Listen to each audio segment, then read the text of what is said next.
저희 매니저님이 운영하시는 단간의 양념게장. 대회에서 수상할 정도로 제가 먹어봐도 맛과 퀄리티가 좋으니까 많이 주문해 주시면 감사하겠습니다. 자, 최근에 미국의 경기 침체에 대한 우려들이 나오고 있죠. 이번 주 초만 하더라도 검은 월요일이다, 이런 표현이 나올 정도로 미국 증시가 급격히 떨어지기도 했고, 사실 증시가 떨어졌다, 이거보다 우리가 더 중점적으로 생각해 봐야 될 것은 최근에 많은 전문가들이 이런 이야기들을 하고 있죠. 미국이 경기 침체가 온다, 또는 어떤 요소로 인해서 경제 위기가 올 것이다, 이런 전망까지 나오고 있습니다. 그래서 오늘은 최근에 미국의 경제 상황, 그리고 자산이 어느 정도 붕괴되었는지, 또 이에 따른 전문가들의 경제 전망, 마지막으로 미국이 세계의 중심이 되는 나라이기 때문에 세계 경제를 비롯한 우리나라 경제에 미칠 영향까지 전반적으로 알아보는 시간을 갖도록 하겠습니다. 자, 그러면 미국 경제의 현재 상황부터 봐야 되겠죠. 보통 경제나 국가의 수장들이 경제에 대해서 안 좋은 이야기를 하지 않습니다. 아무리 경제가 안 좋아도 웬만하면 나아질 것이다, 이런 식으로 표현을 해요. 왜? 그렇게 될 경우 투자 심리가 떨어지면서 생산성 있는 곳에 들어가야 할 투자들이 들어오지 않게 되면서 오히려 침체를 가속화시키는 역할을 하기 때문이죠. 그런데 최근에 트럼프 대통령의 이야기들을 보면은 지금 경기 침체 과도기 상황에 있다, 또는 관세 정책을 밀어붙이는 데 있어서 경기 침체도 불사하겠다, 이런 표현들을 쓰죠. 오히려 관세가 미치는 영향에 대해서 최근에 국가 비상사태라는 이야기도 하기도 했습니다. 물론 이는 전력에 대한 것으로 캐나다에 대한 관세를 부과하면서 거기에 미칠 여파에 대해서 강력하게 이야기를 한 부분이지만, 실질적으로 그런 표현을 직접적으로 썼다는 것은 여러 가지 미국 경제가 안 좋아지는 것들이 드러나고 있기 때문이죠. 그러니까 올해 미국에 0회 또는 1회 금리 인하가 전망이 된다고 그랬는데, 트럼프 대통령의 이야기 이후 3회 전망으로 바뀌게 되었습니다. 미국이 금리 인하를 더 많이 하는 전망이 나오는 경우는 크게 두 가지죠. 첫 번째는 인플레이션이 안정이 되어서 금리를 좀 더 낮춰도 되겠다, 이런 경우고, 두 번째는 경기 침체가 와서 금리 인하를 하게 된다, 이런 경우이죠. 근데 이는 명백히 후자죠. 실제 트럼프가 이렇게 행동하는 이유에 대해서 분석한 글을 읽어보면 어떤 이야기를 하느냐, 트럼프가 주식 떨어진 게 많이 떨어진 것은 아니다, 공정하게 말하면 이것은 더 많이 떨어질 수 있다는 소리예요. 그리고 투자자들은 미국이 소비국이기 때문에, 이 뜻은요, 미국이 무역 적자를 많이 내고 있기 때문에 경기 침체가 오는 것이다. 즉, 투자자들이 이렇게 이야기를 하니까 현재의 관세 정책이 옳은 일이라고 트럼프 대통령이 진심으로 믿을 수밖에 없고, 관세를 무차별적으로 계속 부과할 가능성이 크다. 다만 이 경기 침체에 대한 우려가 과도해지니까 트럼프가 불과 얼마 되지도 않아서 말을 바꿨죠. 경기 침체가 아니라 오히려 관세로 호황이 올 것이다, 이런 이야기로 갑자기 바꾸는 것은 투자자들 그리고 국민들의 심리가 더욱 악화돼서 경기 침체를 가속화하거나 장기화할까봐 하는 이야기겠죠. 그러니까 최근에 그나마 위험은 피했다고 하더라도 주가나 이런 것들을 보면은 상황이 좋지가 않죠. 자, 영상 촬영일 기준인 3월 13일 기준으로 보면은 다우존스는 오늘까지도 계속 떨어지고 있습니다. S&P는 조금 회복이 됐더라도 이미 떨어진 낙폭은 다우존스보다 더 큰 상황이죠. 나스닥 역시도 큰 폭으로 떨어졌던 것들이 조금 회복하는 정도이다. 전에도 그런 말씀을 제가 자주 드린 적이 있는데, 미국 경제가 좋다가 아니라 좋아 보인다였다. 그래서 미국 증시도 거품이 끼어있다, 제가 이런 표현을 많이 했죠. 항상 그럴 때는 세계적으로 경제 위기가 터질 수밖에 없다고 그랬습니다.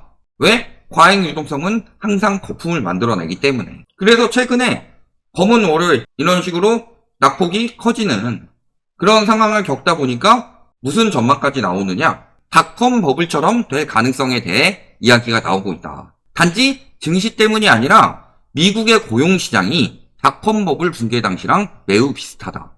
그 당시에는 컴퓨터, 인터넷 이런 기술들에 대해서 엄청나게 미래 전망을 보고 과잉 투자가 들어가면서 증시도 폭등을 했던 거죠. 고용도 많이 뽑았는데 생각만큼 그렇게 되지 않는 거예요. 지금 인공지능 열풍도 이랑 비슷하게 일어나고 있다. 즉, 시장의 기대감이 과하게 들어가 있고 이런 것들을 통해서 특히 유동성이 많이 풀려 있으니까 그런 자본들이 마구 들어오고 있는데 실질적으로 경제 상황은 거기까지 뒷받침되지 못하죠.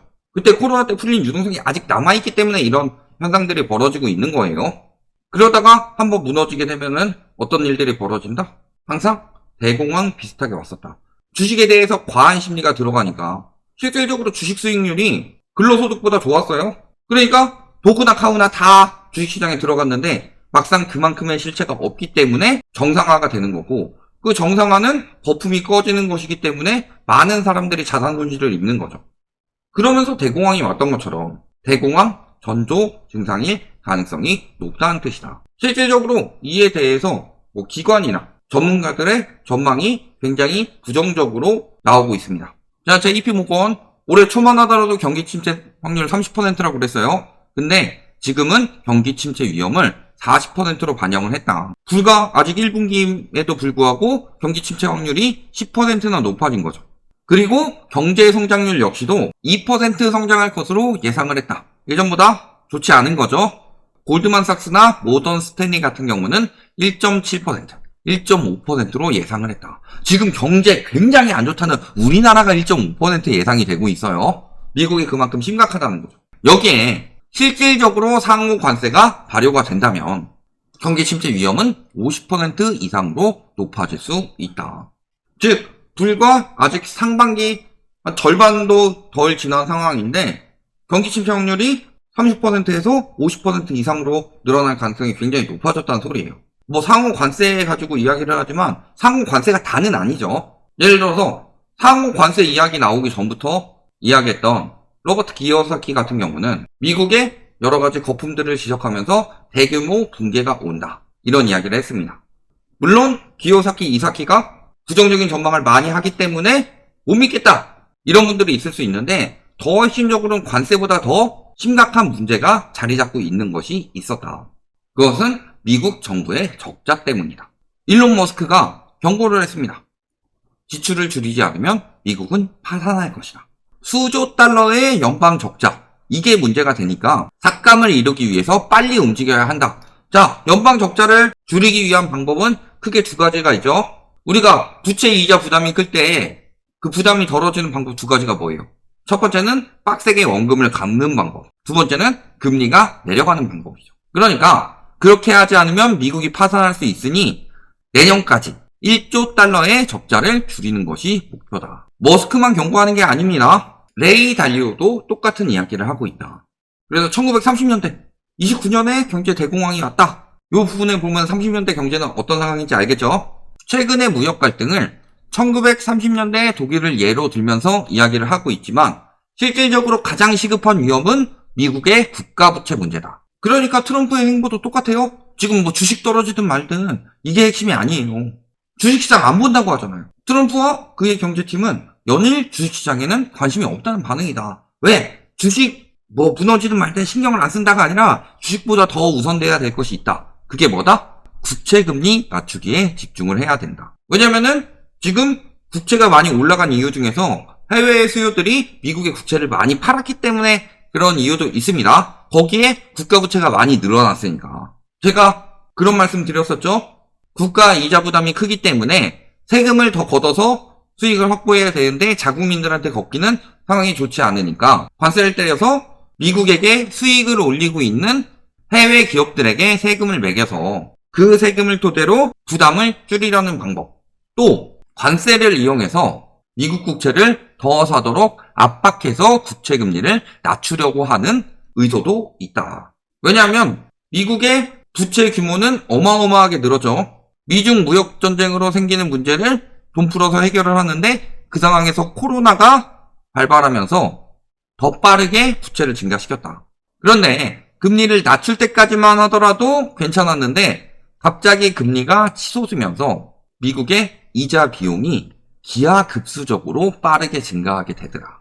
그러니까 지금 경기 침체가 문제가 아니라 미국의 부채 때문에 앞으로 벌어질 일들이 굉장히 큰 문제가 될 수 있기 때문에 트럼프가 저기에 집중을 하고 있다는 소리예요. 실제 바이든 정부 때만 보더라도 무슨 이야기들이 있었어요. 미국 디폴트 이야기가 나왔습니다. 그 디폴트가 국가 부채를 갚기 힘들기 때문에 예산을 확장해야 한다. 확장하지 않으면 미국 디폴트가 올 수 있다. 이런 내용이었죠. 그래서 항상 그때마다 예산을 확장해서 버텨왔던 거예요. 지금 그 문제가 해결이 되지 않았기 때문에 관세 때문에 나라 망하는 거 아니야? 이런 이야기가 나올 수 있더라도 어떤 식으로든 자국 중심주의적으로 이기적으로 행동해서 그런 위기들을 극복하려고 하는 거 아니에요. 예를 들어서 돈이 없으니까 무지출 챌린지다. 그래가지고 남한테 얻어먹는 방법을 아주 자랑스럽게 공유하고 그게 굉장히 이기적인 행동이죠. 미국이 지금 무지출 챌린지를 하겠다. 국가 이자 비용이 많이 나오니까 너네한테 좀 뜯어내가지고 내가 쓸 돈을 줄이겠다. 이 짓거리 하고 있는 거다. 그래서 제가 예전에 막 스트리밍 할 때도 방송 보시면요. 미국 경제가 지표는 좋게 나오는데 생각보다 좋지 않을 것이다. 이런 말씀들을 많이 드렸죠. 기업 파산이 금융위기 이후 14년 만에 가장 많이 나왔다. 그래서 2021년, 22년까지만 하더라도 연간 한 400건 안팎이었는데 23년부터 600건을 넘어가기 시작하더니 작년에는 거의 700건에 달하는 기업 파산이 일어났다. 그럼에도 불구하고 미국 경제 지표가 좋게 나왔던 이유는 무엇 때문이었어요? 대선 앞두고 경제 지표를 좋게 나오게 만들기 위해서 옐런이 돈을 풀었기 때문이죠. 근데 정권이 바뀌었어요? 옐런이 돈을 풀겠어요? 그걸 안 하니까 바로 지표가 안 좋게 나타나는 것들이 나오는 것이다. 문제는 돈을 풀면은 효과는 즉시 나타나고 돈을 풀다 멈추면은 지표가 안 좋게 나오는 효과 역시 거의 즉시 나타나죠. 근데 전에 풀었던 돈이 인플레이션에 적용이 되는 것은 좀 길게 나타나기 때문에 사실상 S의 공포에서 한숨 돌린 거지 아예 배제할 수는 없는 거고 R의 공포는 이미 왔다. 이렇게 보시면 되는 거죠. 그러면은 미국이 이런 식으로 경기 침체, 심하면 경제 위기까지도 갈 수 있다는 전망들이 많이 나오고 있는데 실제 그렇게 되는 경우 어떤 일들이 벌어졌었냐. 이런 것들을 우리가 봐야 되겠죠. 트럼프팔 R의 공포가 우리나라 경제에 먹구름을 끼게 할 수 있다. 그 이유는 우리나라가 대미 수출 비중이 크기 때문에 미국 경제가 안 좋으면 일단 수출이 안 되는 영향도 있죠. 거기에 주력 품목에 관세를 때릴 가능성이 높기 때문에 미치는 영향이 클 수밖에 없고 여기에 경기 침체까지 온다면 트럼프의 자국 우선주의가 더욱 강화되겠죠. 그러면은 관세를 때리든 혹은 관세가 아니더라도 다른 부분으로 압박이 들어오든 아니면 심지어 압박을 하지 않더라도 과거 경제위기 때 일어났던 일들을 보면요. 비기축통화국인 한국의 원화 가치는 외국인들에게 신뢰를 주기는 힘들기 때문에 기축통화나 준기축통화로 빠져나갈 수밖에 없다. 특히 어떤 나라들이 그런 영향을 많이 받느냐? 미국이 문제가 터졌을 때 이미 경제 체력이 약해가지고 더 크게 터지는 나라들이 있어요. 경제 체력이 약한 나라들에게서 돈을 빼서 미국으로 옮겨간다. 그러니까 예를 들어 글로벌 금융위기가 터졌어요. 미국도 문제지만 미국으로 빨려 들어가면서 유로존 사태도 터졌고 우리나라도 여파 미쳐가지고 저축은행 사태라든가 이런 것들 터졌잖아요. 그 전에 미국이 94년부터 긴축에 들어가면서 미국으로 돈이 빨려 들어갈 때 미국은 위기 아니었는데 우리나라는 IMF 외환위기가 왔었죠. 결국 그런 상황이 벌어질 가능성이 매우 높다는 거예요. 근데 우리나라 경제 체력 어때요? 빚이 많이 늘어난 우리나라는 악영향이 10년 갈 수 있다고 IMF가 경고를 하고 있다. 물론 우리나라만 경고한 건 아니죠. 선진국에게 정부 부채가 증가하면 성장률이 악화가 된다. 그리고 이 악영향은 최소 10년 이상 지속이 된다. 근데 문제는 우리나라가 국가 부채가 그렇게 높은 수준이 아님에도 불구하고 우리나라를 찝어서 경고를 했어요. 근데 우리나라 국가 부채 높지 않은 이유가 무엇 때문이에요? 다른 나라들은 문제가 생기면은 정부가 돈을 풀어서 살리는 반면에 우리나라 같은 경우는 가계가 돈을 풀어서 살려라. 이런 정책들을 많이 썼었죠. 그래서 우리나라는 부채주도 성장을 했다. 대표적인 정책으로 과거의 초이노믹스를 들 수가 있고 최근에 정책 대출을 들 수가 있죠. 부채가 늘어난 것이라 부채가 늘어나지 않는 상황에서 늘리려고 장려하는 정책은 다르다. 그래서 정부 부채는 IMF가 경고를 했죠. 그 전에 가계부채로 인해서 성장률이 막히고 있는 나라는 세계에 한국하고 중국밖에 없다. 이 이야기 나왔었죠. 미국도 지금 부채 때문에 죽어나는데 지금 저렇게 국채 사도록 강요를 해요. 국채금리 떨어지죠. 국채 가격 올라간다는 소리죠. 사람들의 수요가 국채로 몰린다는 소리죠. 미국으로 자금이 빨려 들어가게 됐을 때 우리나라가 얼마나 버틸 수 있겠냐. 자영업들 도와줄 생각 안 하고 무너지는 부동산 시장만 잡았었죠. 그러니까 파국을 미루기만 하는 폭탄 돌리기 대책이다. 코로나 때 터졌던 문제들이 이제 원금 상환기에 접어들었다. 그러면은 이 자영업들이 살 수 있도록 연장을 해주느냐? 최근만 보더라도 주담대는 엄청 풀고 신용대출이 줄어져. 부동산 시장 살리려고 자영업자들 다 죽는 거 방치한 상황이에요. 살아날 수 있겠어요? 근데 그렇다고 해서 건설업은 괜찮냐? 건설업 지금 파산이 엄청나게 늘었고 중견 건설사들까지 법정관리 올라왔고, 얼마 전에 제가 현대건설 이야기 올렸었죠. 현대건설의 자회사인 현대엔지니어링 신용등급 전망도 강등이 됐다. 건설업도 지금 비상 걸렸죠. 석유, 화학 이야기 많이 했는데 건설업보다 더 안 좋게 되는 상황이라고 그러죠. 건설업만 살리니까 나라의 미래인 주력 수출 사업들을 지원할 수 있는 여력이 없죠. 그러니까 골고루 다 터지는 거예요. 우리나라 지금 10대 수출 품목이 다 안 좋잖아요. 이렇게 우리나라의 근간 사업들이 무너지고 있다. 예를 들어 제조업이나 반도체 산업 같은. 그러니까 피할 수 없는 금융위기였죠. 제가 말씀드렸지만 거품을 정리하지 않고는 위기를 막을 수 없다고 말씀을 드렸어요. 그런데 우리나라 경제는 부채로 인해서 부양을 했죠. 그러니까 지금 현재 정상적으로 부채를 상환할 수 없는 혼지 경제가 된 상황이고, 그러니까 지금 계속 부채 돌려막기 하고 있다고 말씀을 드렸어요. 지금 제가 과거부터 경고해 왔던 말들이 문제가 터지니까 이제서야 기사화 되는 거예요. 특히 이렇게 우리나라 같이 대출이 부동산에 편중되어서 거품이 생겨나게 될 경우 돌려막기 하다 무너진다. 그래서 현재 우리나라 상황을 보면은 DSR이 70%가 넘는 채무자들이 295만 명에 달하고 다중채무자들이 448만 명인데 이들의 평균 DSR은 61.5%에 달한다. 부동산 부양하기 위해서 갚을 수도 없는 사람들한테 돈을 빌려줬어요? 이게 미국에서 똑같은 일이 과거에 있었죠. 그것을 서브프라임 모기지 사태라고 한다. 서브프라임이라는 것 자체가 돈을 갚을 수 있는 여력이 되지 않는데 돈을 빌려준 거예요. 자산 상승에 기대서. 우리나라는 줄임말 잘하죠. 서브프라임 모기지를 두 글자로 줄여서 영끌이라고 한다. 그리고 이에 대해서 경고하는 목소리를 듣기 어렵죠. 저희가 계속 경고를 해왔던 것들인데 터져 나오니까 이제서야 기사화가 되는 거예요.